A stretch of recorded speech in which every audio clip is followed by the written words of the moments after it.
Insinyur Rahmi Carolina STMT, sekaligus Kepala Lab Uji Sifat Mekanik di UPT Laboratorium Penelitian Terpadu USU. Yang terhormat seluruh Kabid, Kalab, KTU, dan pegawai di UPT Laboratorium Penelitian Terpadu USU.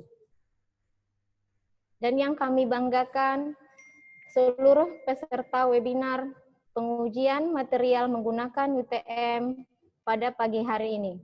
Terima kasih dan selamat datang kepada seluruh peserta yang telah berpartisipasi pada webinar pada pagi hari ini. Baiklah, adapun tata tertib yang harus kita patuhi pada webinar ini. Yang pertama, pastikan koneksi internet tersambung dengan baik. 2. Mikrofon wajib dimatikan saat pembicara berbicara atau saat berjalannya acara. 3. Peserta diharapkan menunjukkan wajah atau turn on kamera untuk proses dokumentasi dan turn off mikrofon pada saat webinar berlangsung. 4. Selama webinar berlangsung, peserta berkomunikasi dengan pembicara melalui host pada saat webinar berlangsung melalui kolom chat yang telah disediakan oleh aplikasi Zoom. 5. Ada door prize untuk 2 orang pemenang atas pertanyaan yang dipilih oleh host dan nanti akan diumumkan di akhir webinar kita pada pagi hari ini dengan syarat mengikuti webinar dan menghidupkan kamera dari awal sampai akhir webinar kita pada pagi hari ini. Baiklah, adapun runtunan acara kita pada webinar kali ini, yang pertama sambutan dari Kepala UPT LPT USU atau Laboratorium Penelitian Terpadu. 2. Pembicara pertama oleh Ibu Rahmi Carolina. Yang ketiga, pembicara kedua oleh Bapak Dr. Tulus Ihsan.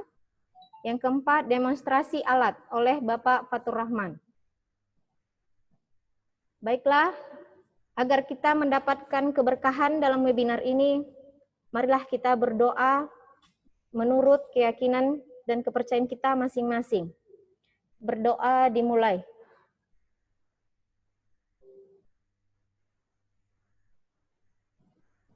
Berdoa selesai. Untuk mempersingkat waktu, marilah kita dengar bersama sambutan dari Kepala UPT Laboratorium Penelitian Terpadu USU kepada Bapak Dr. Tulus Ihsan Nasution, SSI MSc. Kami persilahkan. Ya, terima kasih kepada moderator. Assalamualaikum warahmatullahi wabarakatuh. Yang saya hormati Bapak Ibu dari Dinas PU dan Bapak Ibu dari mitra perusahaan, serta yang saya hormati juga Ibu narasumber, yaitu Ibu Rahmi, dan yang saya banggakan adik-adik mahasiswa yang ikut berpartisipasi pada webinar hari ini. Baiklah, pada kesempatan ini saya selaku Kepala UPT Laboratorium Penelitian Terpadu mengucapkan terima kasih pada Bapak Ibu peserta dan juga adik-adik peserta atas partisipasinya. Jadi kita berharap webinar ini akan memberikan suatu informasi yang dapat kita bagi bersama, sehingga nantinya ya, kita harapkan dari informasi yang diperoleh akan terjalin kerjasama, ya, baik mungkin untuk kerjasama penelitian ataupun kerjasama dalam bentuk lain. Dan melalui webinar ini juga, ya, ini menjadi program tentang alat-alat yang ada di UPT Laboratorium Penelitian Terpadu USU, agar nantinya dapat digunakan bersama-sama. Ini menjadi sebuah kebanggaan bagi kami jika kami bisa memberikan layanan yang baik dan bahkan terbaik untuk pengguna. Bapak Ibu yang saya hormati dan adik-adik yang saya sayangi, melalui kegiatan ini saya berharap selain kita bisa berkenalan, ya mungkin nantinya ada interaksi ya dari kami selaku narasumber dan juga peserta, ya, sehingga nanti bisa sharing informasi. Ya, jadi juga berharap di sini ada masukan-masukan dari peserta. Gitu. Jadi bukan kami di sini dalam hal ini ingin menggurui, tidak. Ya, mungkin juga saya yakin ada di antara Bapak Ibu ataupun adik-adik yang juga sudah mempunyai pengetahuan ataupun pengalaman tentang UTM ini, ya, ataupun tentang kegiatan uji tari, ataupun uji tekan, ya. Kalau satu lagi bisa uji bending, ya. Mungkin sudah punya, jadi bisa kita sharing bersama. Jadi kegiatan ini kita harapkan akan menambah wawasan kita masing-masing lebih luas. Mungkin demikian saja yang bisa saya sampaikan. Sekali lagi saya ucapkan terima kasih atas partisipasinya. Saya sudahi dengan billahi taufiq wal hidayah. Assalamualaikum warahmatullahi wabarakatuh. Terima kasih atas kata sambutannya. Kita ucapkan kepada Bapak Dr. Tulus Ihsan Nasution, SSI, MSc yang telah memberikan sambutannya. Baiklah, untuk mempersingkat waktu, acara selanjutnya adalah pemaparan materi dari pembicara kita yang pertama, dari Ibu Insinyur Rahmi Carolina ST, MT, dengan judul Pengujian Material Menggunakan UTM. Baiklah, sedikit tentang CV beliau. Beliau ini sudah mempunyai HKI yang berjudul Bata Interlock berbahan abu erupsi Gunung Sinabung pada tahun 2019. Paten ini sudah granted dengan nomor S002019000851. Penelitian beliau yang sedang ongoing saat ini, pertama, bata ringan styrofoam peredam suara sebagai elemen green building pada USU Eco Green Campus pada tahun 2020. Yang kedua, durabilitas beton abu daun jagung akibat rendaman larutan NaCl dan HCl berdasarkan kajian kuat tekan beton pada tahun 2020. Beliau juga mengikuti pengabdian beliau yang sedang ongoing sekarang, pembuatan dermaga, penambatan perahu wisata hutan mangrove Kampung Nelayan Seberang. Publikasi beliau pada tahun 2020, Geopolymer Concrete Made from Volcanic Ash of Mount Sinabung, International Journal of Integrated Engineering, Terindex Scopus. Mungkin kalau yang mau mengenal beliau lebih dekat, beliau ini bisa langsung dicek IG-nya ya, dan YouTube channelnya dengan nama beliau sendiri, Rahmi Carolina. Baiklah, untuk pertanyaannya bisa langsung di kolom chat, dikirim ke host. Baiklah, untuk mempersingkat waktu kepada Ibu Insinyur Rahmi Carolina STMT, kami persilahkan.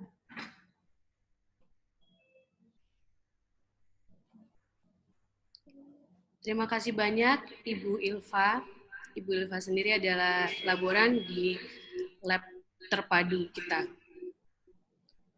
Assalamualaikum warahmatullahi wabarakatuh.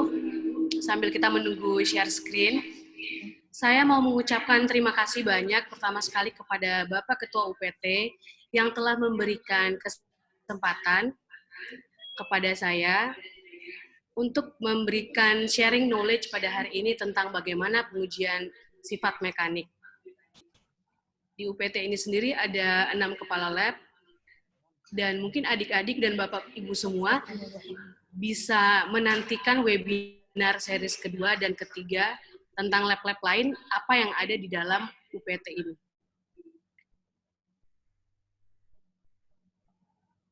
Belum ter-share, Pak.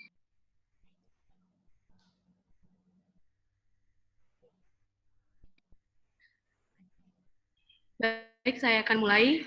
Terima kasih banyak. Mungkin saya akan sharing aja ya, karena saya yakin Bapak-Bapak dan Ibu-Ibu juga lebih jauh lagi ilmunya dari saya, sedangkan saya sendiri bertugas sebagai Kepala Lab uji pengujian mekanik ini kurang lebih baru 6 bulan. Terima kasih, mungkin kita bisa dapat sharing pertama, kita mulai saja ya.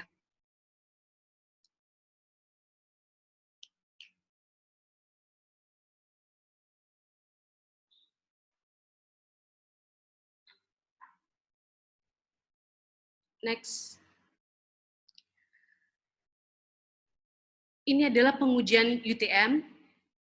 Mesinnya seperti Bapak Ibu lihat dan teman-teman semua lihat ada di belakang saya. Ini adalah mesin tensile mesin. Pada dasarnya mesin ini mempunyai 3 yang bisa diuji. Yang pertama adalah uji tarik, bisa juga untuk menguji tekan, dan bisa juga untuk menguji bending ataupun lengkung dari besi. Jadi bagaimana material yang akan diuji itu tergantung bagi konsumen. Apakah mau besi beton, mau polimer, mau beton untuk uji tekannya, atau bending besi, atau lentur, itu terserah. Jadi mesin kita di sini, di dalam UPT ini, langsung terhubung dengan interface komputer. Jadi hasil stress strain ataupun tegangan-regangannya akan terhubung langsung, dan grafiknya dapat kita lihat bersama-sama. Juga dapat di-print pada akhirnya. Nanti pada sesi terakhir, kita akan lihat Bapak Fatur mendemonstrasikan mesin ini. Next. Nah, ini kita ulang sedikit ya. Gimana sih cara kerja tensile test itu? Kita tahu bahwa dia tuh ada gaya tarik di atas dan di bawah. Jadi, tensile test itu sendiri adalah pengukuran terhadap material untuk mengetahui keuletan dan toughness ya, ketangguhan suatu bahan itu terhadap tegangan tertentu, dan bagaimana elongation ataupun pertambahan panjang yang dialami oleh material tersebut. Pastinya kita tujuannya untuk mengetahui sifat mekanik dan apa sih perubahan-perubahan dari material tersebut dalam pembuatan uji tarik ini. Next. Nah, pada kita fokus ke desain produk, kita harus memperhatikan bagaimana sifat dan karakter material tersebut. Misalnya deformasinya bagaimana, kemudian di mana titik lelehnya gitu. Nah, untuk mengetahui di mana titik leleh ataupun runtuh dari tegangan itu, kita harus melihat dari sifat mekanik di daerah elastis dan pastinya di daerah plastis. Next. Bagaimana kekuatan elastis? Nah, kemampuan batang itu kita umpamakan misalnya batang besi ya. Dia menerima beban ataupun tegangan tanpa berakibat terjadinya deformasi plastis atau perubahan bentuk yang permanen. Nah, itu nanti ditunjukkan oleh titik lelehnya atau yield point-nya. Kemudian yang kedua adalah stiffness ataupun kekakuan. Suatu material yang memiliki kekakuan tinggi itu bisa mendapatkan pembebanan dalam batas elastis. Jadi dia akan mengalami deformasi plastis, tapi hanya sedikit. Nanti untuk lebih jelasnya akan kita lihat pada grafik. Nah, yang ketiga itu adalah resilience atau kemampuan bahan menyerap energi tanpa menyebabkan terjadinya deformasi plastis. Next. Yang kedua itu adalah sifat mekanik di daerah plastis. Next. Yang pertama adalah kekuatan tarik ataupun tensile strength. Kemampuan material untuk menerima beban ataupun tegangan tanpa mengakibatkan material itu putus. Nah, kekuatan tarik maksimum ditunjukkan dengan tegangan regangan tadi, yaitu kurva stress strain ya. Yang kedua itu pastinya ductility ataupun keuletan. Bagaimana kemampuan material berdeformasi tanpa menjadi patah. Yang ketiga adalah toughness, ketangguhan, kemampuan menyerap energi tanpa mengakibatkan patah dan diukur dari besarnya energi yang diperlukan untuk mematahkan material tersebut. Next. Nah, ini kita lihat nih kalau masih ingat kita sama-sama deformasi elastis itu berhubungan dengan hukum Hooke ya. Jadi tegangan proporsional dengan regangan pada daerah elastis. Kita tahu E itu pastinya modulus elastisitas, kemudian deformasi di mana hubungan tegangan dan regangan proporsional. Nah, itu dinamakan deformasi elastis. Bisa kita lihat di gambar sebelah kanan. Tau itu adalah tegangan dan epsilon adalah regangan, di mana kondisi yang ada linear dan dia kemudian menjadi tidak linear lagi. Next. Modulus elastisitas itu adalah ukuran ataupun kekakuan bahan dari ketahanan material terhadap deformasi elastis. Biasanya satuannya kita sebut Pascal, dan semakin besar modulus elastisitas tersebut, pastinya semakin kaku. Dan semakin kecil regangan elastis untuk suatu bahan tersebut. Nah, memang elastisitas ini merupakan parameter desain yang paling penting digunakan, jadi pada perhitungan defleksi elastis material tersebut. Di sini kita lihat, next ada tabel nih, ada beberapa jenis metal, ada aluminium, ada brass, ada copper, ada steel, titanium, dan tungsten. Kita bisa lihat nih, paling besar ternyata modulus elastisitasnya itu di tungsten, kemudian yang kedua adalah steel ataupun baja profil ya. Di sini steel adalah baja, tulangan baja. Mohon maaf sebelumnya buat adik-adik yang bukan berasal dari teknik, karena saya berasal dari teknik sipil, jadi mungkin contohnya akan saya dekatkan uji tarik ini untuk tulangan beton ataupun reinforced concrete ya, jadi tulangan baja beton. Kita bisa lihat juga bahwa modulus elastisitas dan shear modulus ataupun modulus gesernya setelah tungsten itu yang terbesar adalah baja ya, 83 kali 10 pangkat 6 PSI. Next. Nah, ini adalah diagram tegangan regangan di mana beberapa material misalnya ada besi tulangan, polimer ataupun beton, dia memang kurva tegangan regangannya itu tidak linear. Dan kita bisa lihat di sini ada second modulus ataupun tangan modulus. Nah, itu apa? Bisa kita lihat di grafik ini, second modulus itu adalah delta T per deltanya lagi gitu.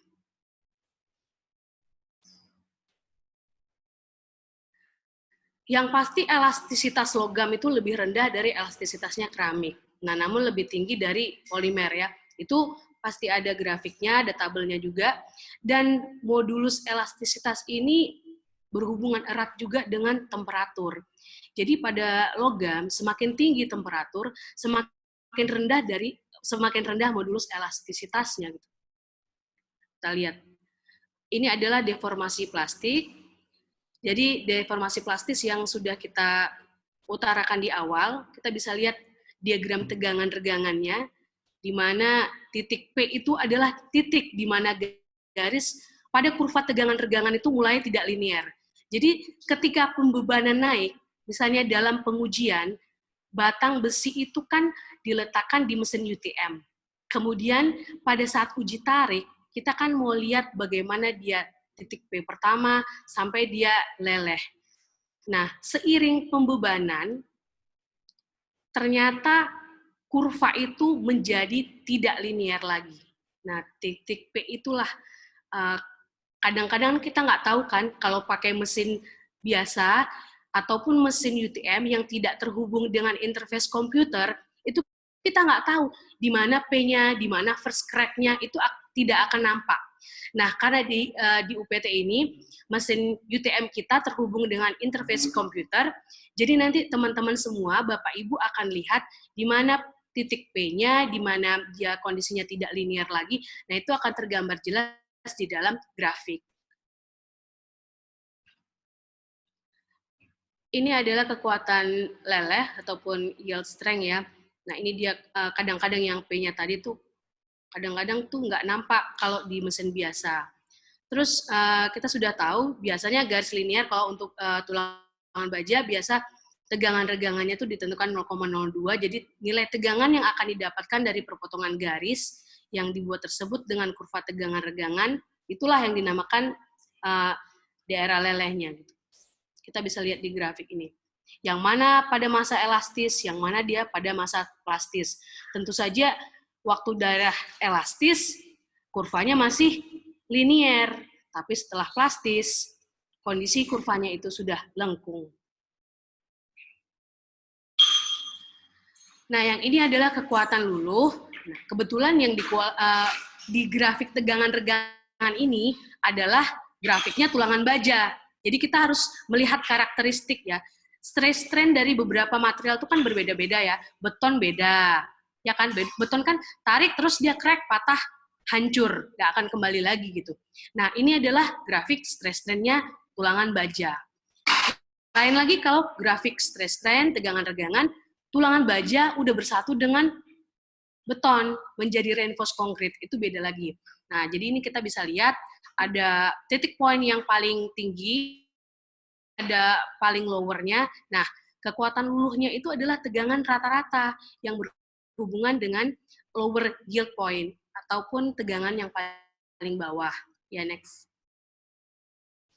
Nah, kekuatan tarik sendiri ini kita lihat dari grafik tadi ya, grafik stress strain. Ini misalnya materialnya nih baja tulangan. Kita bisa lihat, stage pertama itu tulangan tuh masih utuh. Masih kondisi semula ya. Itu kurvanya masih linier. Nah, pada saat kurvanya itu sudah lengkung, tidak linier lagi, dia sudah memasuki daerah plastis. Lihat tulangan bajanya itu udah agak langsing, udah agak tertarik ke atas, luas penampangnya sudah semakin mengecil. Kemudian masuk dia ke stage yang ketiga, sudah tertarik, dia udah berbentuk necking. Necking itu seperti leher ya, jadi udah menyempit di tengah, luas penampangnya sudah mengecil, diameternya sudah nampak. Nah, dan terakhir pada saat mau leleh dan akhirnya dia putus, itu sudah sangat getas. Dan akhirnya dia patah. Ini adalah 4 stage dari terjadinya patahan pada tulangan beton ya. Jika diuji tarik. Oke, kemudian kita bicara duktilitas ya. Apa sih ductile itu? Ductile itu kan keuletan ya. Bagaimana material yang sedikit ataupun tidak mengalami deformasi plastis sebelum patah itu dinamakan material getas. Kadang kita suka lupa tuh. Saya aja kadang bingung ya. Jadi ductile apa, yang getas apa, brittle apa, ductile apa, mana yang getas, beton apa baja, mana yang brittle gitu. Jadi kita gampang aja, ductile tuh dia lebih tahan, nah brittle itu dia getas, brittle tuh kayak kerupuk gitu. Tapi kalau ductile dia punya kemampuan untuk menahan itu, nah dia itu seperti mungkin kayak bonbon karet, nah itu. Jadi dia lebih lama, ductile dia. Makanya beton itu bergabung, bekerja sama dia dengan si reinforced concrete, itu menjadi lebih ductile. Dia tidak brittle, dia tidak getas, dia tidak rapuh gitu. Oke, seperti itu ya. Nah, ini hanya rumus-rumus aja, seperti kita tahu gimana sih nyari persentasenya. Pasti panjang si tulangan tadi pada saat patah, dikurangi dengan panjang semula, dibagi dengan panjang semula dikalikan 100%. Ini kurang lebih baja tulangan ya, contoh ya. Jadi pada UPT ini, di lab kami, mesin UTM kita bisa menerima sampel tulangan polos maupun tulangan bersirip atau berulir. Ya, bisa dilakukan mulai dari diameter 8 sampai kurang lebih diameter 12 juga masih bisa gitu. 16 kayaknya juga masih bisa. Jadi tanpa bubut. Jadi kita nggak ada bubut, langsung dipasang. Nanti kita lihat Pak Fatur juga udah siap-siap mau mendemonstrasikan mesin UTM. Oke, next. Nah, ini cuma contoh soal aja ya. Mungkin Bapak Ibu, mohon maaf ya Bapak Ibu yang dari Trisakti, Bapak Ibu dari PUPR, ini sebenarnya ini buat adik-adik mahasiswa kita nih. Untuk mengingat kembali aja. Ini misalnya ada satu batang. Gimana sih necking tadi, leher penyempitan luas penampang, diumpamakan misalnya diameter besinya tadi itu 12,15 mm. Berarti kan luas penampangnya kurang lebih 116 mm square. Kemudian setelah terjadi necking atau penyempitan tadi, setelah ditarik ya, dia udah berada di daerah plastis tadi, mengecil tuh menjadi diameter 9,46 mm. Nah, biasanya kita mengukur ini pakai apa? Ya, pakai jangka sorong ya. Biasanya pakai jangka sorong digital. Kita ukur dulu berapa sampel kita sesudah dan sebelumnya gitu. Jadi areanya juga pasti luas penampangnya juga berbeda ya. Setelah necking, dan ini kurang lebih 70 mm square. Jadi berapa sih persentase area yang tereduksi? Ya rumusnya gampang sekali gitu. Jadi Yang tadi luas penampang awal dikurangi luas penampang setelah penyempitan, dibagi luas penampang awal dikali 100%. Jadi kalau yang untuk kasus tadi itu kurang lebih ada reduksi sebesar 40%.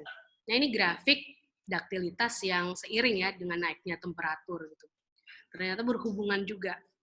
Ini sama yang tadi, cuman ada beberapa jenis dari metal yang kita nampak bahwa bagaimana kekuatan lelehnya, yield strength-nya, ini satuannya MPa ya, dengan tensile strength-nya. Jadi kalau kita milih-milih material nih, buat bangunan, buat building yang akan kita rencanakan, pakai apa ya yang ininya, baja profil berapa, atau tulangan berapa, nah pastinya kita lihat tabel dulu, yang sudah sesuai building code yang ada ya. Next. Nah ini kelentingan. Kelentingan ataupun resilience itu kapasitas material, bagaimana mengabsorb energi tadi ketika berdeformasi dan memberikan energi tersebut dilepaskan lagi tuh. Jadi dia udah absorb energi, akan dia hempaskan lagi. Disebut modulus kelentingan itu simbolnya UR ya. Next. Nah ini toughness ataupun ketangguhan, bagaimana kemampuan material mengabsorpsi energi sampai dengan patah. Ya, meskipun material getas mempunyai tegangan luluh dan tarik yang lebih besar daripada yang ductile, tapi kita bisa lihat di dalam grafik ini ya, bagaimana yang brittle pastinya kolaps duluan, yang ductile dia bertahan sampai B-aksen dan C-aksen gitu. Ini kurva tegangan regangan sebenarnya. Inilah yang terjadi setelah terjadi necking atau penyempitan luas penambang tadi yang menurun. Karena kan tadi dia ditarik atas dan bawah. Jadi ada terjadi necking. Inilah kurva tegangan regangannya yang didasarkan pada luas penampang awal. Nah, itu ada rumusnya tau T F per AI, kemudian tau T tau 1 tambah epsilon. Si strain tadi ya epsilonnya. Next. Nah, ini sama sih prinsipnya tegangan kan tahu F per A. Saya rasa ini juga semua udah pada tahu ya. Satuannya di situ Newton per meter square. Oke, next. Nah, ini bagaimana jika batang tadi tuh diberi beban. Jadi bagaimana perpanjangannya? Perpanjangannya itu kan biasa kita sebut delta L ya, ataupun elongation tadi kan. Jadi regangannya ataupun epsilon adalah perpanjangan batang per panjang semula. Jadi delta L per L. Jadi kalau kita udah menguji di sini, panjang material itu akan kita ukur lagi. Pertamanya misalnya kita 30 cm. Kita lihat nanti misalnya batang diameter 8, kita taruh panjangnya 30 cm. Nanti setelah terjadi patah, kita akan ukur lagi tuh. Berapa panjang dari si baja tulangan tadi, dan kita akan ukur diameternya gitu. Diameternya berapa? Oke, next. Nah, dari tadi kita bicara ini ya, manfaat dan prosedurnya, kan kita harus mengacu pastinya ke ASTM ataupun ke SNI ya. Nah, jadi kalau ASTM-nya itu di standar E8, kalau di SNI juga ada.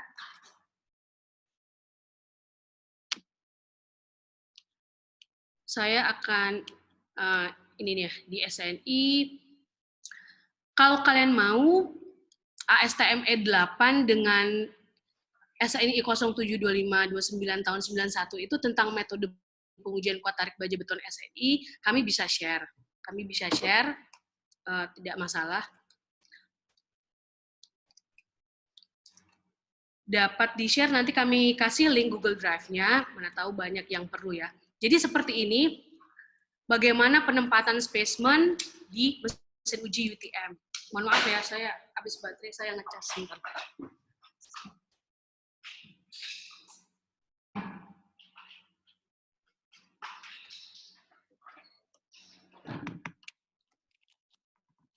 Nah, bentuk spesimennya sesuai dengan SNI, itu kurang lebih 30 cm udah bisa. Jadi untuk bagian di tengahnya itu 225, nanti spare-nya ada 75 ke atas dan ke bawah lah. Karena di mesin ini yang digunakan itu adalah metode yang jepit ya. Jadi begitu masuk batang besinya nanti dia mengunci, menjepit atas dan bawah. Baru dilakukan pembebanan. Oke, next.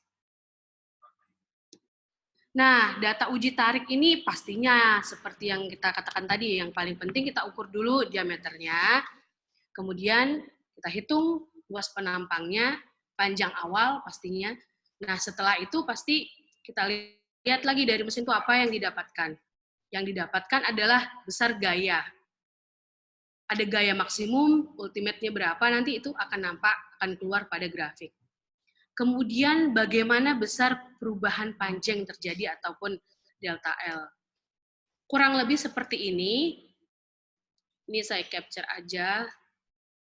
Bagaimana tegangan tarik tadi ya. F per A0, kemudian regangannya pastinya delta L per L0 tadi. Jadi grafik yang didapat dari mesin itu ya gaya berbanding perubahan panjang. Seperti ini. Ya. Next. Nah, ini adalah contoh juga bagaimana dari stage pertama itu tulangannya biasa, yang kita uji, L-nya masih L0, kemudian mengalami perpanjangan, terjadi necking di stage ketiga, dan akhirnya leleh. Sama seperti yang tadi ya, cuman ini lebih detail, karena ada gambar si tulangannya ini sampai putus. Kurang lebih seperti ini. Nah, ini ada video, mungkin boleh dijalankan, Bu Ilva. Ini adalah tugas akhir dari mahasiswa bimbingannya Pak Agung ini waktu didanai DRPM 2018-2019. Mahasiswanya sekarang sudah ST, angkatan 2016, namanya Devi Fahreza ya kalau nggak salah. Pokoknya namanya Devi dengan Dandi, mereka tergabung dalam tim bambu dengan satu lagi namanya si Febri. Kurang lebih berapa ya Pak Fatur kemarin ini? Berapa benda uji? 168 benda uji. Nah, kebetulan ini tesnya menggunakan material mereka adalah bambu. Jadi, material bambu juga bisa digunakan di lab ini untuk tes tarik.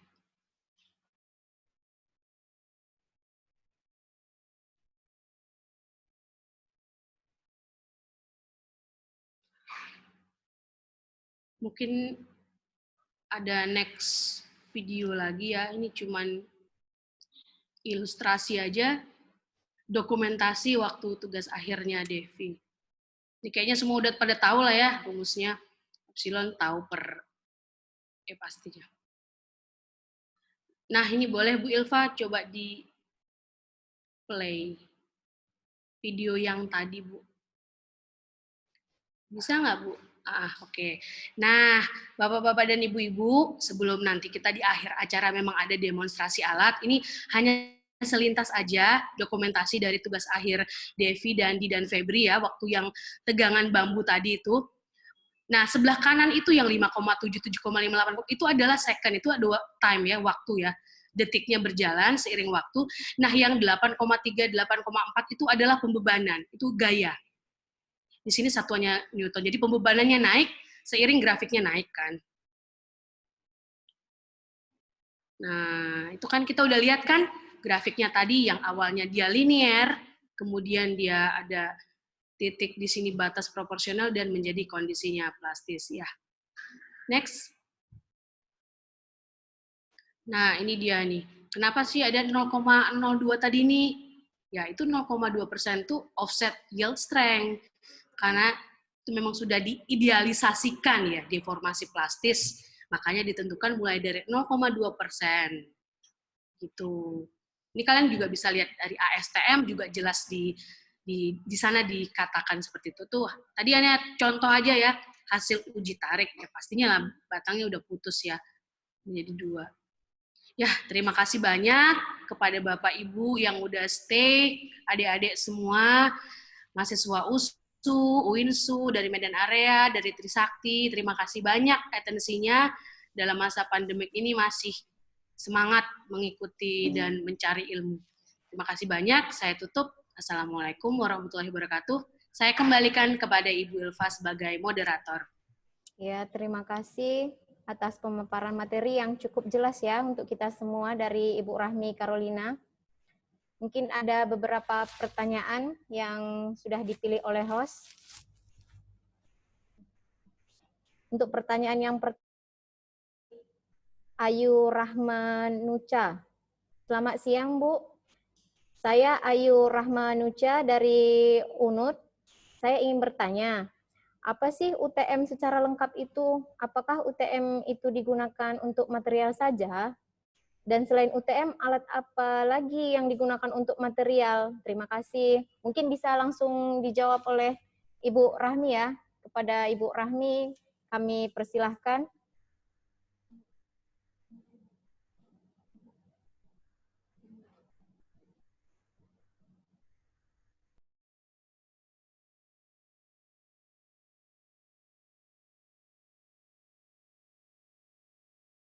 Ibu Ilva, yang setelah UTM, pertanyaannya lagi apa lagi yang pengujian material tadi boleh diulangi nggak, Bu?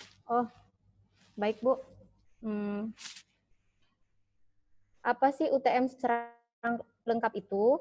Yang kedua, apakah UTM itu digunakan untuk material saja? Dan selain UTM, alat apa lagi yang digunakan untuk material? Mungkin untuk pengujian material maksudnya, Bu. Mungkin bisa langsung dijawab. Baik, terima Silahkan, kasih Bu. pertanyaannya. Nah, mesin UTM sendiri itu kan UTM Universal Testing Machine. Nah, biasanya mesin UTM itu mempunyai 3 fungsi pada dasarnya mesin UTM. Nah, yang atas itu bisa untuk uji tarik. Kalau kita bisa lihat ya. Kemudian yang di bawah itu bisa untuk uji tekan, dan bila nanti di setting berubah, gitu kan, ada yang perlu ditambahkan nanti di situ, settingnya kita ubah, nanti mungkin di demonstrasi akan lebih jelas ya, bisa juga untuk uji bending, ataupun lengkung. Jadi ada 3, makanya namanya Universal Testing Machine gitu. Jadi ada 3, uji tarik, bisa juga untuk tekan, dan bisa untuk lengkung. Nah, biasanya uji tekan sendiri untuk material, misalnya seperti material beton ataupun polimer, itu ada sendiri mesinnya, namanya mesin kompres ataupun compressing machine untuk kokoh tekan kubus maupun untuk silindernya. Jadi yang UTM di lab ini ada 3, tarik, tekan, bending bisa dilakukan. Kemudian mesin-mesin apa lagi sih untuk material? Ya banyak sekali ya. Ada, kalau di lab ini aja ya, ada lagi alat labnya namanya mesin impact. Mungkin nanti kalian bisa lihat di sebelah sana tuh ada mesin impact untuk mengetahui impact dari material tersebut. Kemudian materialnya yang mana nih? Kalau materialnya kecil-kecil ataupun liquid, bahan kimia, ada di sini ada pengujian AAS. Jadi ada lagi material, kalau mau lihat mikrostrukturnya, di lab ini juga ada SEM atau Scanning Electromagnet. Jadi gimana pori-pori dari material tersebut, kemudian bagaimana unsur-unsurnya, itu bisa. Jadi menurut saya sangat banyak lagi untuk alat-alat untuk testing material. Di sini juga ada lab thermal, juga ada alat melting point namanya gitu. Jadi kita bisa tahu berapa melting point-nya dari material itu bisa. Nantikan ini webinar selanjutnya mungkin ya yang jelaskan itu. Memang pada hari ini untuk mesin UTM sendiri saya hanya menjelaskan untuk pengujian tarik. Mungkin ada webinar series 2 dan 3, nanti saya akan jelaskan lagi bagaimana kalau kita nguji tekan, ataupun bagaimana kalau kita nguji bending besi, kelengkungan besi. Karena kan ASTM-nya berbeda lagi. Saya rasa udah jelas ya. Kalau belum jelas mungkin Pak Fatur mau menambahin, silahkan. Terima kasih banyak sebelumnya ya. Dari UNUD tadi ya. Iya, terima kasih banyak. Ya, dari UNUD. Mungkin cukup jelas ya, Mbak Ayu ya, dari UNUD. Terima kasih Mbak Ayu. Terima kasih Mbak. Mungkin pertanyaan yang kedua dari Ervina. Assalamualaikum warahmatullahi wabarakatuh, Bu. Saya Ervina Putri Wulandari dari UINSU. Saya ingin bertanya, UTM itu apa secara rinci, Bu? Dan UTM di dalam material akan menghasilkan apa, Bu? Terima kasih. Mungkin tadi udah ada ya, hampir-hampir sama dengan pertanyaan pertama. Mungkin yang dijawab yang kedua ya, Bu. UTM di dalam material akan menghasilkan apa, Bu? Baik, terima kasih Ervina. Dari mana tadi? UINSU ya? Dari UINSU, Bu. UINSU, Ervina, terima kasih dari banyak UINSU, sudah ya. bergabung. Silakan, Bu. Nah, mesin UTM ini, kalau nanti kita lihat pengujian tarik, dia akan menghasilkan grafik tegangan-regangan ataupun stress strain. Itulah tadi kita bisa lihat kapan dia kondisi elastis, kapan dia sudah berada di kondisi plastis, bagaimana kurvanya tadi linear, kemudian berubah menjadi tidak linear lagi, dan kita akan mendapatkan ultimate stress, titik di mana itu dia leleh, gitu, titik di mana dia first crack itu akan nampak. Demikian. Terima kasih Ervina. Ya, terima kasih. Mau nambahin nggak? Pak Fatur mau nambahin lagi nggak? Ada tambahan Bapak Fatur Rahman? Atau Bapak Tulus? Terima Mungkin kasih. lanjut Saya aja rasa ya. Bu Ilva, Terima saya kasih Mbak kembalikan ke Ervina, moderator. terima kasih Bu Rahmi atas jawabannya ya. Pertanyaan yang terakhir yang mungkin untuk sesi pertama ini dari Haryadi Siregar, izin bertanya Bu, perkenalkan nama saya Haryadi Siregar, apa yang membuat alat uji UTM ini termasuk ke dalam alat uji yang ekonomis? Bagaimana jika uji tes material mengharuskan harus turun ke lapangan? Apakah alat UTM ini bisa dioperasikan di lapangan atau lokasi proyek?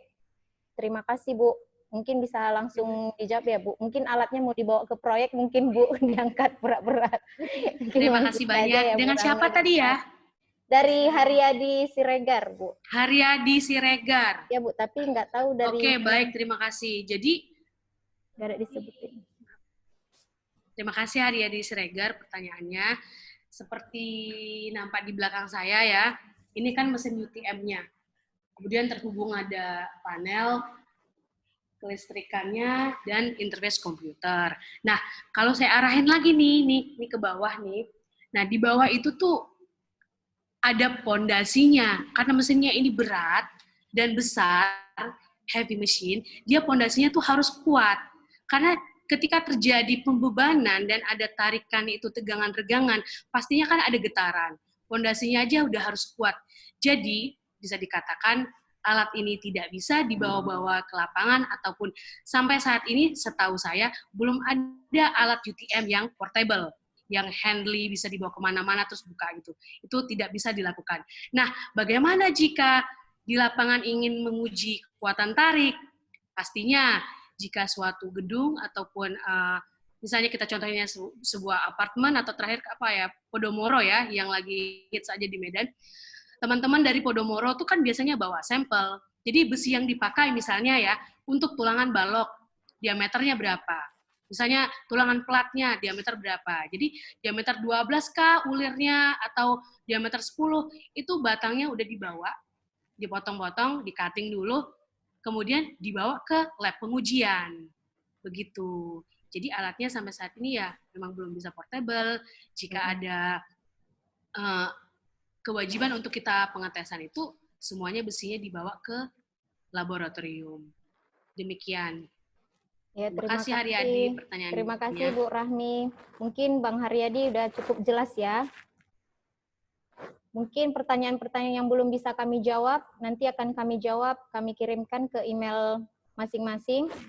Mengingat waktu ini Jumat, mungkin langsung saja ke pembicara kedua. Terima kasih Bu Rahmi yang sudah memberikan pemaparannya tadi. Lanjut langsung saja mungkin kepada Bapak Dr. Tulus Ihsan Nasution sedikit tentang biodata beliau.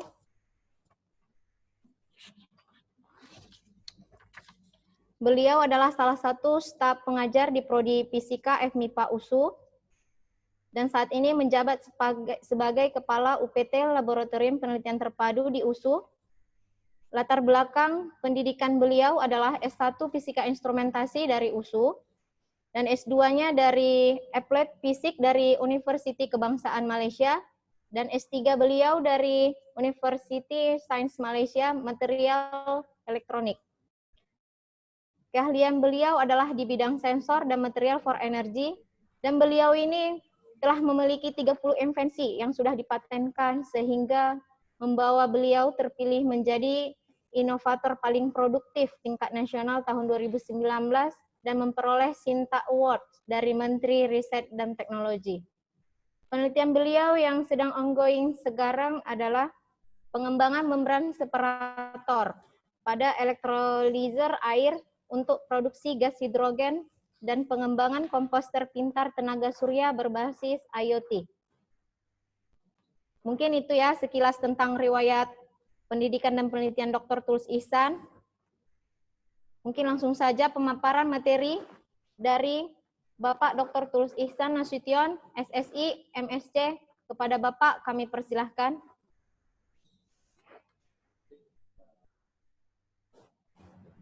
Terima kasih kepada moderator. Dengar ya, moderator ya.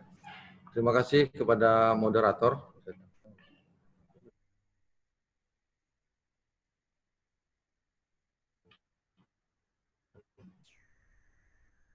Terima kasih kepada moderator. Sekali lagi yang saya hormati Bapak Ibu peserta dan adik-adik peserta yang saya sayangi. Dari sini juga saya tengok ada tadi saya cek dan juga Bapak Ibu dosen yang juga ikut di sini dalam acara hari ini. Baiklah.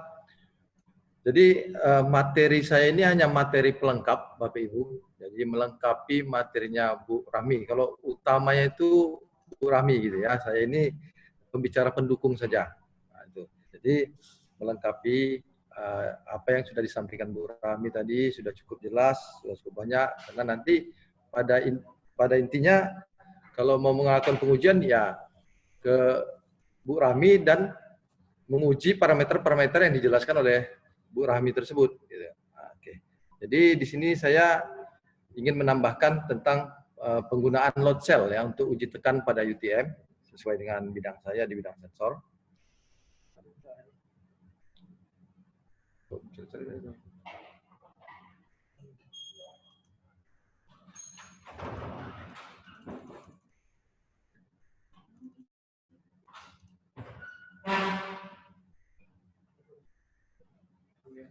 Maaf Pak Ibu. Dengar? Dengar.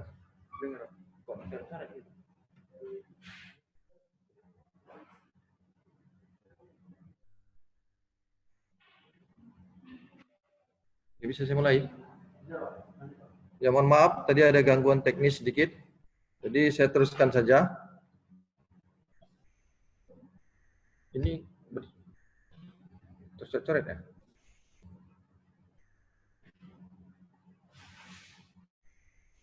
Atur. Ini tercoret-coret ya? Memang nampak di sana tercoret-coret, Rami.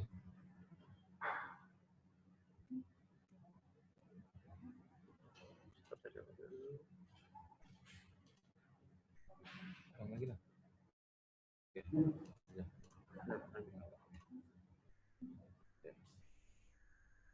Jadi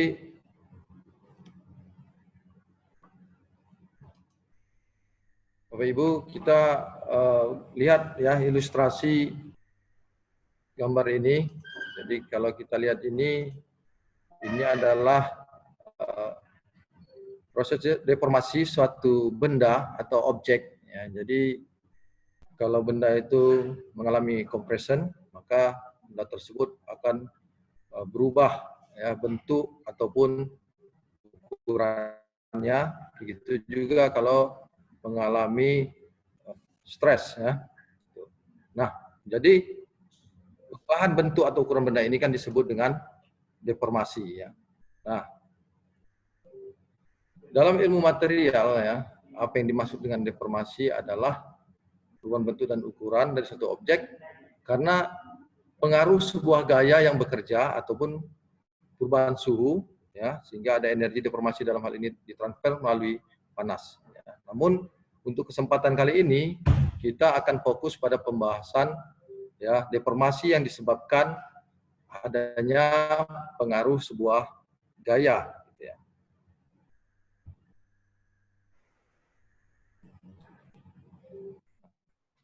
Jadi bisa dihilangkan ini, Mas. Betul.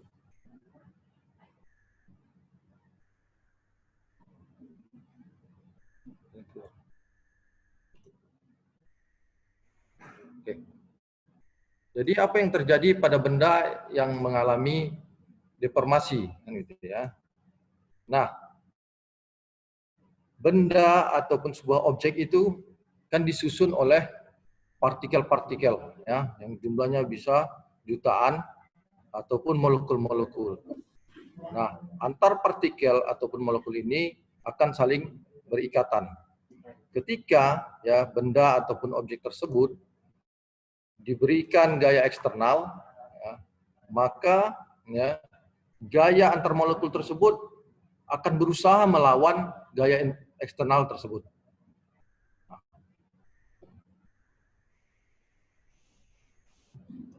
Kalau gaya intermolekul lebih besar dari gaya eksternal, ya, maka akan menyebabkan objek tersebut akan mencapai keadaan seimbang baru dan kembali ke kondisi semula ketika beban akan dihapus. Jadi struktur bahan tersebut ya tidak rusak ya, atau tidak hancur. Gitu.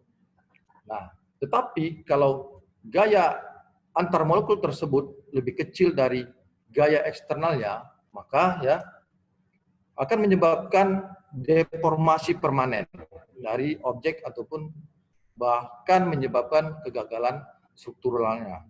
Jadi bahan tersebut akan hancur ataupun retak. Nah, Bu Rahmi tadi sudah menunjukkan ya gambar UTM yang ada di Laboratorium Penelitian Terpadu.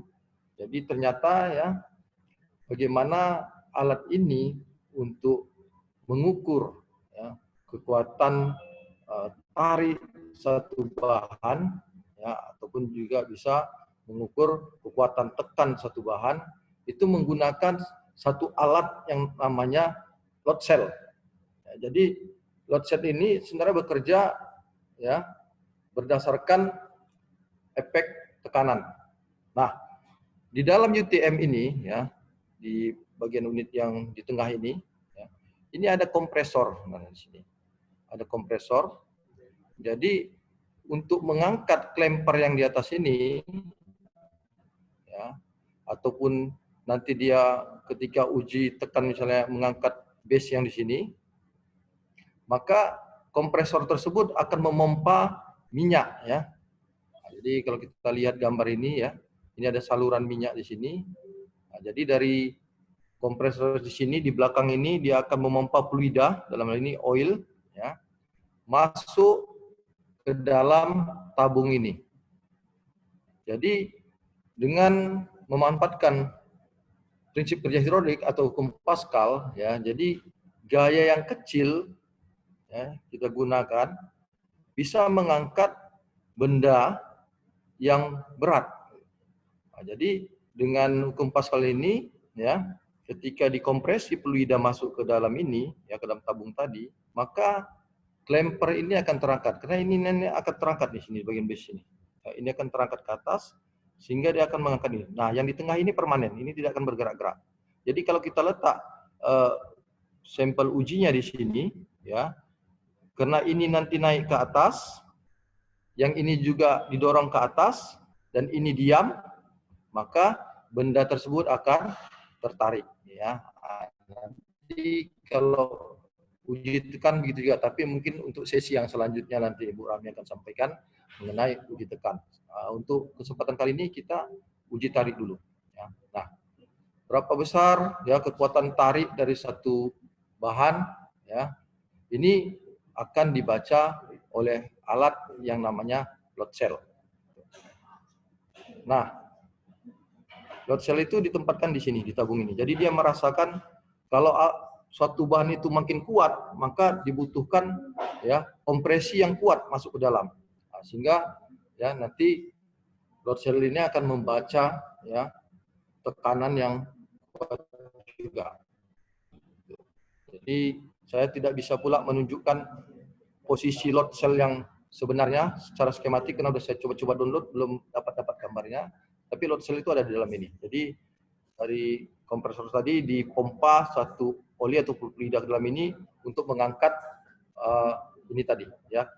Base ini terangkat, maka klemper ini juga terangkat ya, karena penyangga di sini akan terdorong ke atas. Itu juga yang di sini. Dan jelas ya Bapak Ibu ataupun adik-adik.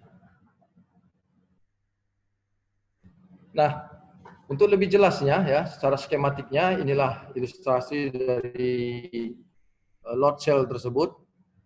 Jadi load cell ini adalah alat elektromekanik yang bekerja berdasarkan prinsip deformasi sebuah material akibat adanya tegangan mekanis yang bekerja, kemudian merubah gaya mekanik menjadi sinyal listrik. Nah, jadi dia akan ubah ya, gaya mekanik menjadi sinyal listrik. Nah, sinyal listrik inilah nanti ya yang akan diproses selanjutnya menggunakan microcontroller ya. Jadi dia akan didigitalkan ya, digitalkan hingga nantinya akhirnya bisa dibaca di komputer atau di display di komputer melalui sebuah program komputer. Nah, itu mungkin saya nggak akan bahas terlalu jauh sampai ke sana. Jadi ini hanya untuk sharing extra knowledge-nya saja setelah apa yang disampaikan oleh Bu Rahmi tadi. Nah, ini ilustrasinya di sini. Ini jadi sebenarnya load cell itu ya terdiri dari satu bahan yang punya sifat deformasi atau elastis ya.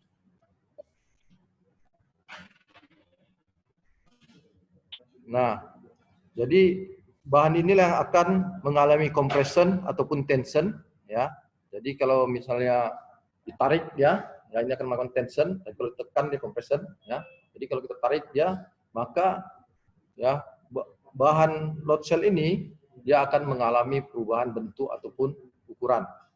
Nah, di sini untuk merasakan ya. Jadi yang ditarik itu sebenarnya kan sampel ujinya gitu ya di klemper tadi. Jadi kan ada klemper atas dan klemper bawah ya. Jadi seperti ini ditariklah nanti ya benda tersebut, maka ya benda yang tertarik tersebut perubahan deformasi atau deformasi yang terjadi pada benda tersebut akan ditransmisi ke bahan load cell ini ya, ke bahan load cell ini, sehingga bahan load cell ini juga akan mengalami deformasi. Nah, deformasi yang terjadi pada bahan load cell ini akan dirasakan menggunakan sensor yang namanya sensor strain gauge. Nah, ini sensor ini yang kuning-kuning ini ya, ini ditempelkan saja di bahan load cell tersebut ya. Nah, jadi ditempelkan saja. Jadi kalau bahan ini mengalami deformasi, misalnya dia memanjang ataupun dia melebar, ataupun mengalami compression ataupun tension. Nah, jadi kalau compression di sini di load cell ini mungkin kita perlu juga ya mendefinisikan dulu apa itu load cell. Maksud saya strain gauge ya. Jadi sensor strain gauge ini adalah grid metal foil yang tipis ya, ini dari bahan grid metal foil yang tipis ya, yang diletakkan pada permukaan dari sebuah struktur. Jadi letakkan di seperti ini ya. Jadi grid metal foil ini ditempelkan saja di satu permukaan bahan.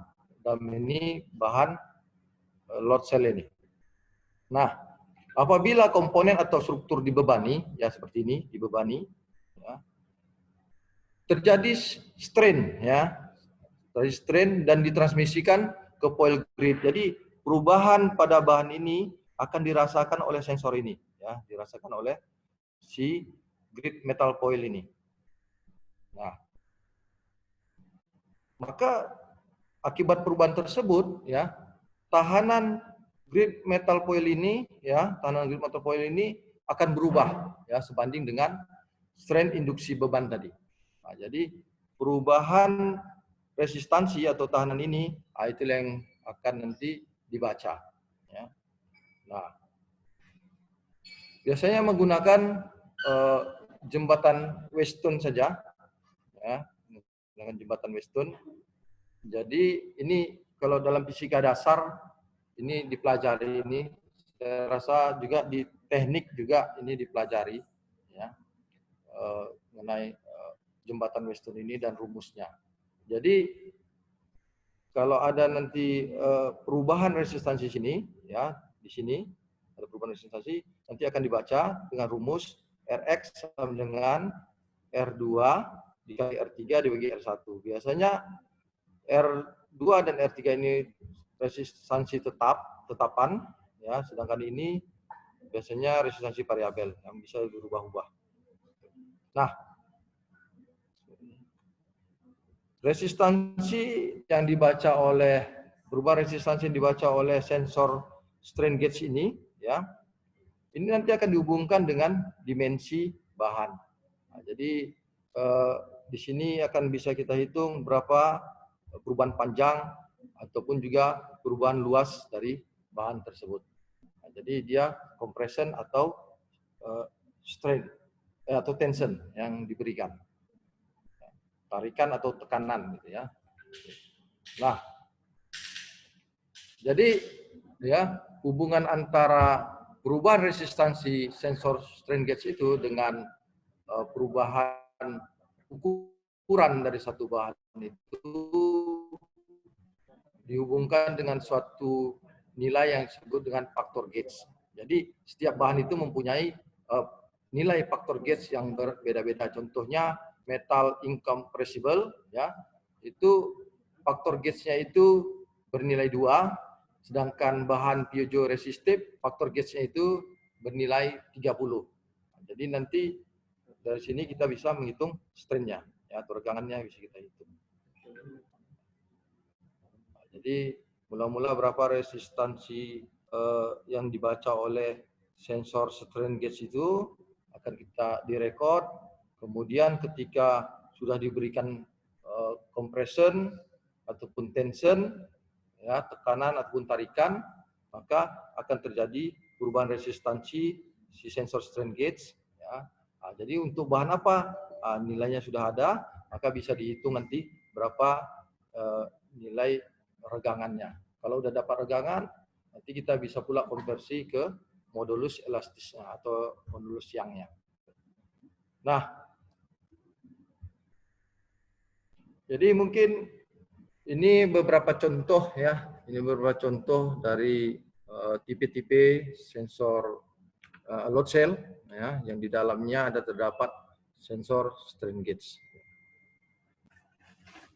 Mungkin demikian saja Bapak Ibu, adik-adik mahasiswa yang saya sayangi, yang bisa saya sampaikan, karena seperti saya katakan tadi, materi saya ini untuk melengkapi dari materi yang disampaikan oleh Ibu Rahmi. Jadi di sini perlu saya informasikan kepada Bapak Ibu dan juga adik-adik, ya, bahwa laboratorium penelitian terpadu khususnya, ya, ada 4 alat termasuk UTM ini, ya, ini dalam proses agregasi ISO 17025, ya.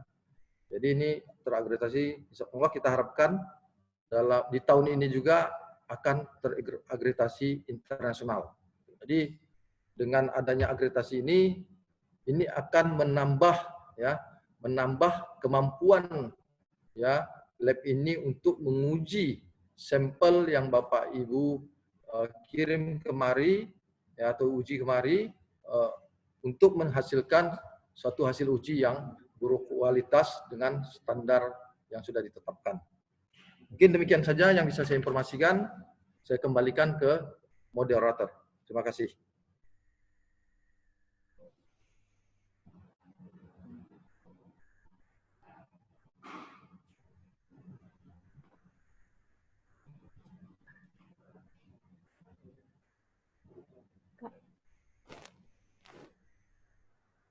Ya, baiklah. Terima kasih banyak atas pemaparan materinya, Bapak Dr. Tulus Ihsan. Kita sambil menunggu pertanyaan dari peserta. Ya, mungkin kalau materi saya mungkin agak lebih detail ke dalam alatnya, ya. Jadi mungkin agak susah juga mungkin untuk apanya, ya. Kalau Bu Rahmi tadi kan memang materinya itu betul-betul materi yang memang adik-adik ataupun Bapak Ibu perlukan. untuk melakukan pengujian. Tapi silakan kalau ada Ini. pertanyaan kita bisa berdiskusi. Baik Pak, ini ada satu pertanyaan Pak dari Putri Azwanur Sinaga. Ini alumni kita Pak, D3 Fisika USU juga Pak. Dari siapa? Putri Azwanur Sinaga Pak. Putri ya? Iya Pak, Putri Azwanur. Izin bertanya, secara umum kan mesin UTM yang terbaru menggunakan sistem komputerisasi untuk mengendalikan servo. Apakah sistem ini bisa mengamati perubahan gerakan hidrolis dan pencatatan datanya dalam bentuk apa? Terima kasih. Mungkin bisa langsung dijawab oleh Bapak. Lagi saya kurang clear. Baik Pak, saya ulangi lagi. Secara umum kan mesin UTM yang terbaru menggunakan sistem komputerisasi untuk pengendalian servo. Ya. Apakah sistem ini bisa mengamati perubahan gerakan hidrolis dan pencatatan datanya dalam bentuk apa? Oke. Ya. Terima kasih kepada mungkin bisa langsung Pak. Dinda Putri ya dari D3. Ya Pak, alumni Pak. Alumni PIN Pak. Oh, alumni kita ya? Ya Pak, alumni Pak. Ini mahasiswa saya juga ya. Apa kabar Putri ya? Ya, jadi bisa ya. Bisa. Jadi kalau sebenarnya di dalam UTM ini sendiri bukan hanya sensor strain gauge saja atau load cell saja, tapi juga ada encoder gitu ya. Jadi kalau servo itu ada rotarinya, ada putarannya, nanti bisa dihitung itu dengan menggunakan sensor encoder. Jadi sebenarnya saya sampaikan ini kan perhitungan-perhitungan manual ya. Ini hanya untuk membantu adik-adik terutama ya yang sedang membuat eksperimen ataupun tugas akhir untuk lebih mudah membuat satu analisis dan diskusi gitu ya. Nah, jadi kalau kita kan nanti di komputer itu kan sudah membaca nilai-nilai hasil ujinya saja gitu. Tapi bagaimana proses perhitungannya ya secara manual tidak ada di situ gitu. Jadi makanya kami dalam kesempatan ini ingin sharing gitu kepada Bapak Ibu dan adik-adik bagaimana sih sebenarnya kerja secara detail dari UTM ini gitu ya, termasuk hitungan-hitungan fisikanya ya, sehingga ya Bapak Ibu pun ataupun adik-adik mempunyai wawasan yang lebih luas gitu ya. Itu saja. Nah, jadi bisa. Jadi kita kalau untuk ada servo, ada putaran ataupun apa bisa kita pakai encoder sensor untuk menghitung berapa putarannya. Kayak apa takometer lah istilahnya gitulah. Nah, terima kasih. Ya, terima kasih Pak Tulus atas jawabannya. Mungkin untuk adik Putri Azwanur cukup jelas ya. Kalau tidak jelas nanti bisa di-emailkan aja. Mungkin untuk mengingat waktu juga, cukup sekian penjelasan dari Pak Tulus. Kita lanjutkan untuk demonstrasinya langsung dari Bapak Fatur Rahman. Kepada Bapak Fatur Rahman, kami persilahkan. Ya izin ya Bapak Ibu, adik-adik semua. Terima kasih.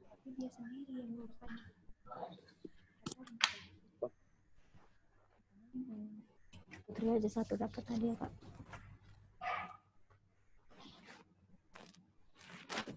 Oke, baik, saya akan mengoperasikan alat ini. Yang akan diuji adalah besi ini. Besi besar. Pertama ada tombol panel ya. Yang ini untuk mengaktifkan mesin. Ini mesin udah aktif, kita aktifkan pompa. Kemudian untuk setting, bagaimana cara mengklaim. Saya perkenalkan dulu.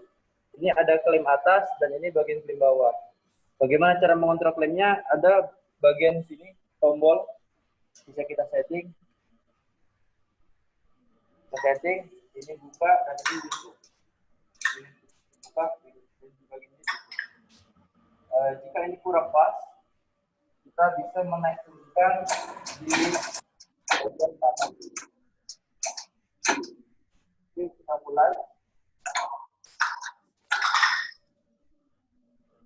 Kita jepit sampelnya dengan klaimnya.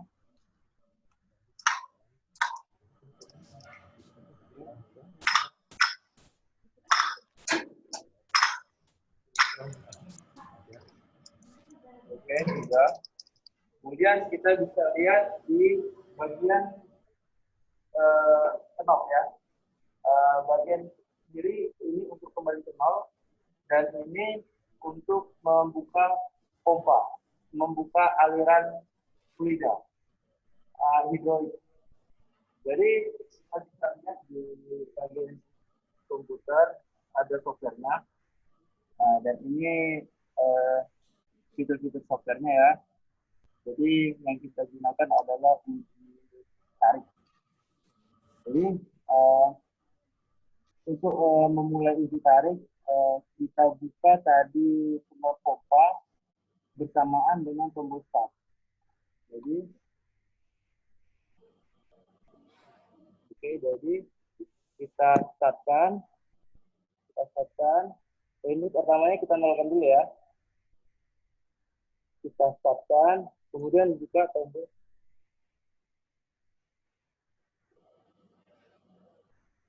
Oke, kita lihat grafiknya. Kita buka informasi. Dan kita tunggu saldo pembayaran. Kita lihat muatan dari masing-masing 100.000 rupiah. Jadi kirim langsung nomornya. Jadi Inilah Putri Azwanur Sinaga. Di sini Putri Azwanur junior punya. Sinaga usia 3 tadi. Mau ada di sini Kak. Kak, habis itu nanti di sini dibilang apa Kak? Pemenang yang terpilih 1, 2, 3 habis itu Pemenang yang terpilih boleh meminta nomor handphone, boleh mengecek nomor handphone di kolom chat ke host, ke pribadi host. pribadi host. Itu bisa namanya.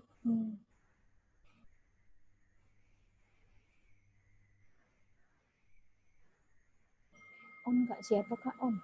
Kan tadi syaratnya harus on kameranya. Emang on orang itu? Nggak boleh, udah itu aja. Nggak ada yang on, aku udah ada yang on.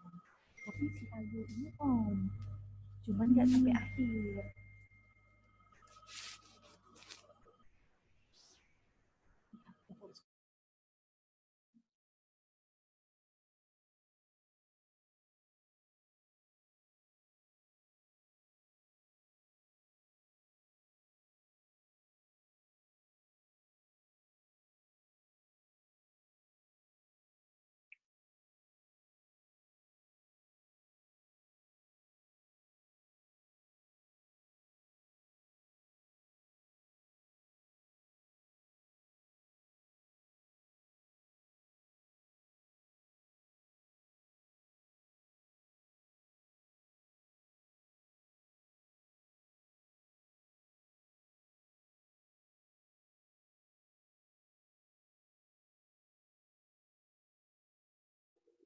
Kita lihat grafiknya.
Jadi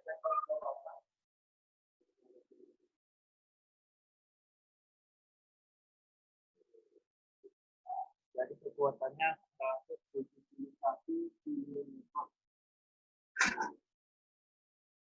1,7 km.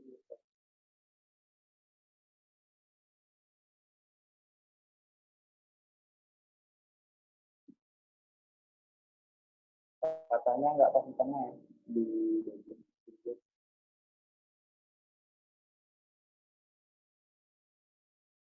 Oke, demikian video dari saya.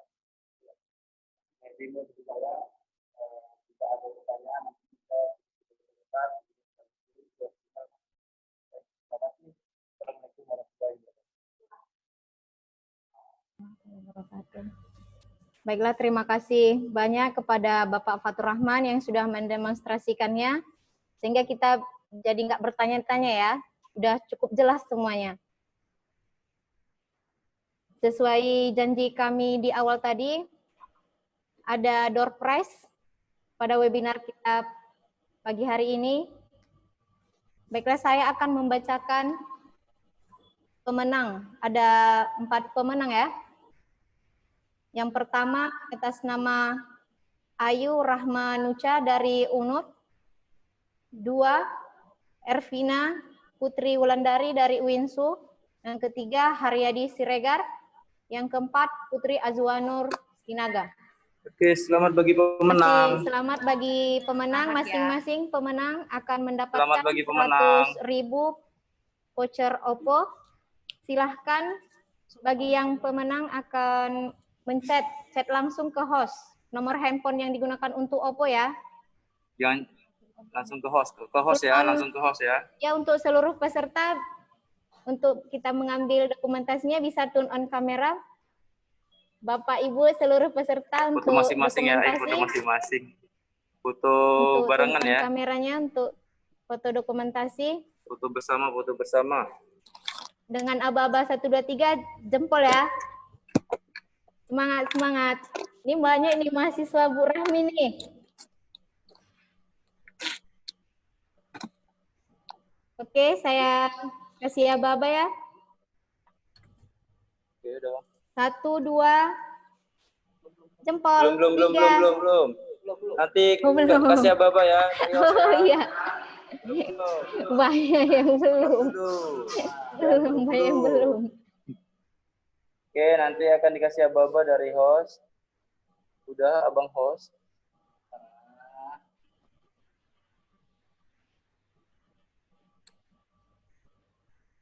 Ayo, pasang muka cantik.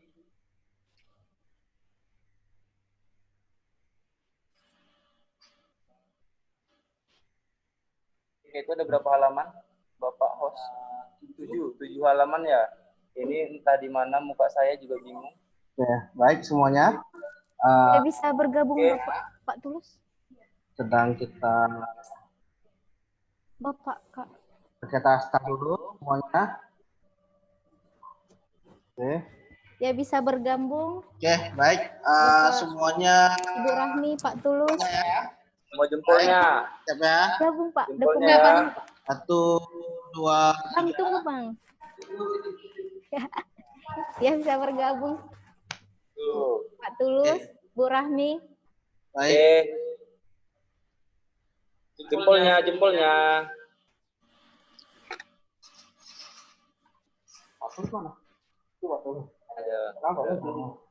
Oke, lagi ada 7 halaman ya, sampai masih yang kedua. Sedang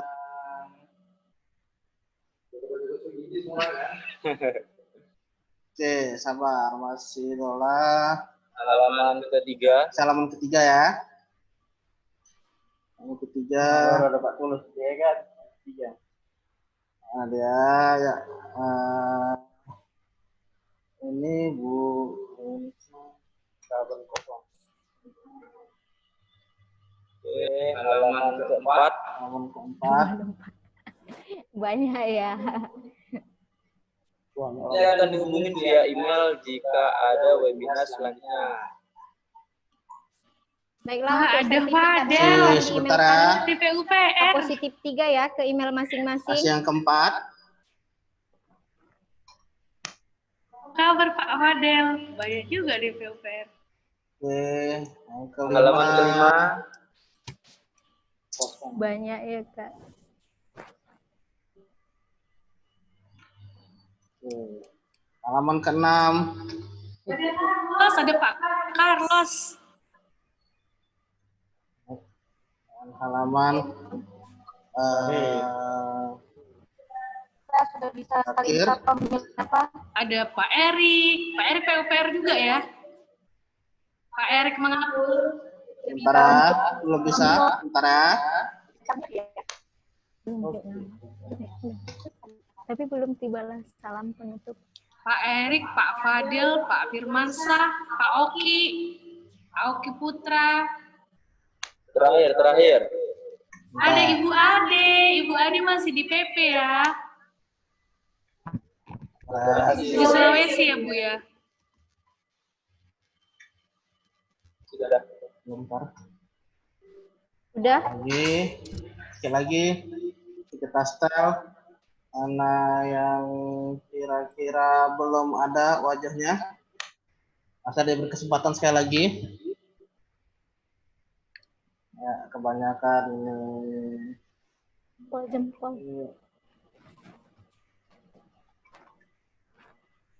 Terima kasih buat semuanya yang sudah bergabung. semuanya. Masih ada. Ada yang susah sinyal ya? Kita semua sini.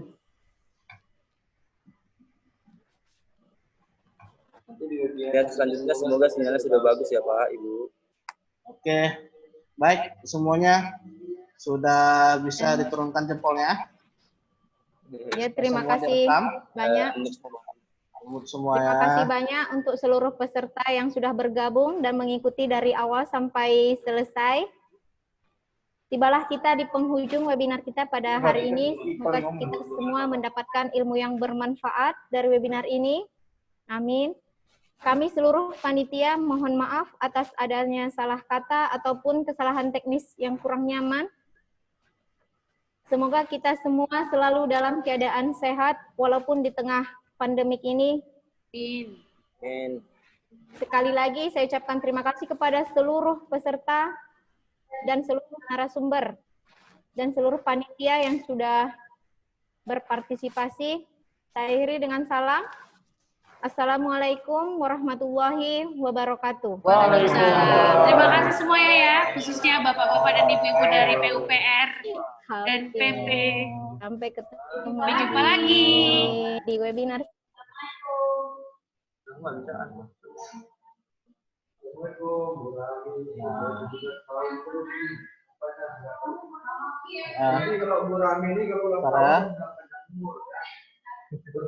Yang menang siapa ya? Menang untuk Nanti sertifikatnya akan dibagi melalui email ya Bu. sini nggak ada.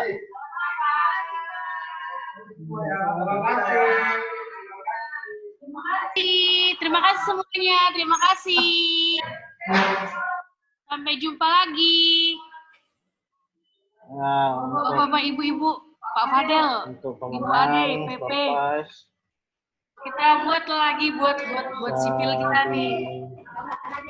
Pak Carlos, Pak Erik. Makasih banyak ya. Pak Oki. Mas Sudha, terima kasih Kak Imas. Nggak bisa di-unmute ya semua ya? Ya. Nah. Untuk semua pendukung, Makasih para pegawai di Laboratorium Penelitian Tempat 2, terima kasih. Makasih banyak Pak. I love you full dah. Link untuk sertifikatnya Bu dikirim ke email langsung atau itu Bu? nih. Masih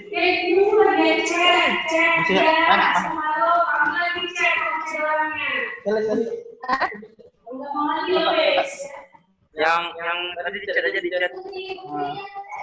Putri.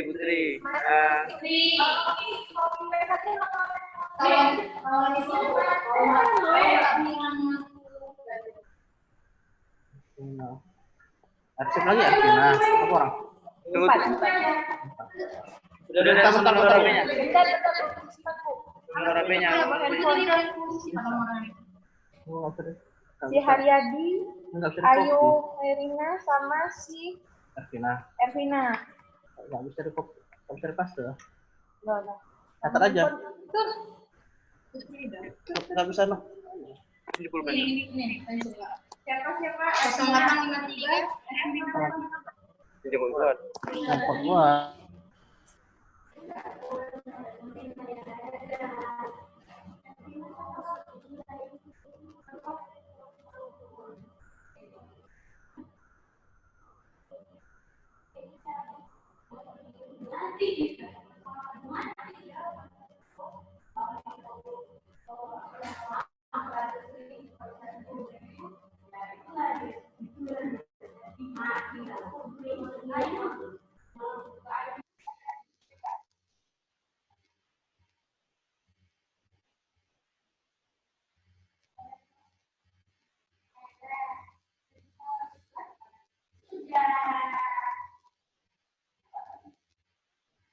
Gak ada yang mau.